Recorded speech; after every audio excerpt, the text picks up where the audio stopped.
ನೋಡಿ, ವೀರಶೈವ ಲಿಂಗಾಯತ ಮಹಾಸಭಾ 24ನೇ ಅಧಿವೇಶನ ನಿನ್ನೆನೇ ಬರಬೇಕಾಗಿತ್ತು. ಕಾರಣದಿಂದ ಬರಲಿಕ್ಕೆ ಆಗಲಿಲ್ಲ.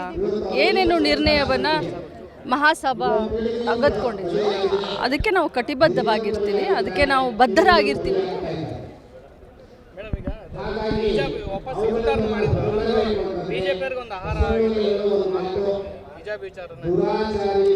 ನೋಡಿ, ನಾನು ಬಸವಣ್ಣನವ್ರ ಬಗ್ಗೆ ಮಾತಾಡಿ ಕೇಳಿದ್ದೀನಿ.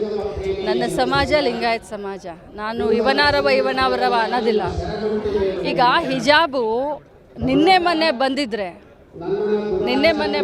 ಅದನ್ನು ನಾವು ಈ ದೇಶದಲ್ಲಿ ಎಲ್ಲರಿಗೂ ಸ್ವತಂತ್ರವಾಗಿ ಊಟ ಮಾಡ್ಬೋದು, ಬಟ್ಟೆ ಧರಿಸ್ಬೋದು, ಭಾಷೆಯನ್ನು ಮಾತನಾಡ್ಬೋದು.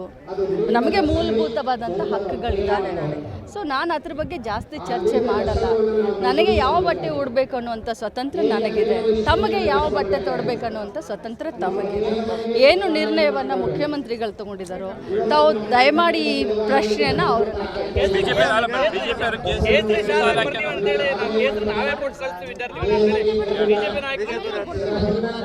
ಕೇಸರಿ ಶಾಲ್ ನಾನೇ ಸ್ವಂತ ಹಾಕೋತೀನಿ.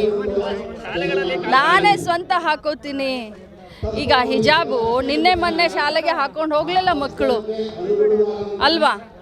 ಇವರು ಹೊಸ ರೂಲ್ಸನ್ನು ರೆಗ್ಯುಲೇಷನ್ನ ಸಮಾಜದಲ್ಲಿ ಒಡಕನ್ನು ತರುವಂಥ ಭಾವನೆಯನ್ನು ಕೆರಳಿಸುವಂಥ ಮಾತನ್ನು ಬಿಟ್ಟು ಸಮಾಜವ ಸುಮಧುರವಾಗಿ ನಡಿಲಿಕ್ಕೆ ಸಹಾಯ ಮಾಡಬೇಕು. ನಾವೆಲ್ಲ ರಾಜಕಾರಣಿಗಳು ಯಾಕಿದ್ದೀವಿ? ಸಮಾಜವನ್ನು ಒಡಿಲಿಕ್ಕ ಅಥವಾ ಎಲ್ಲ ಸಮಾಜವನ್ನು ಒಗ್ಗೂಡಿಸಿ ತಗೊಂಡು ಹೋಗ್ಲಿಕ್ಕ?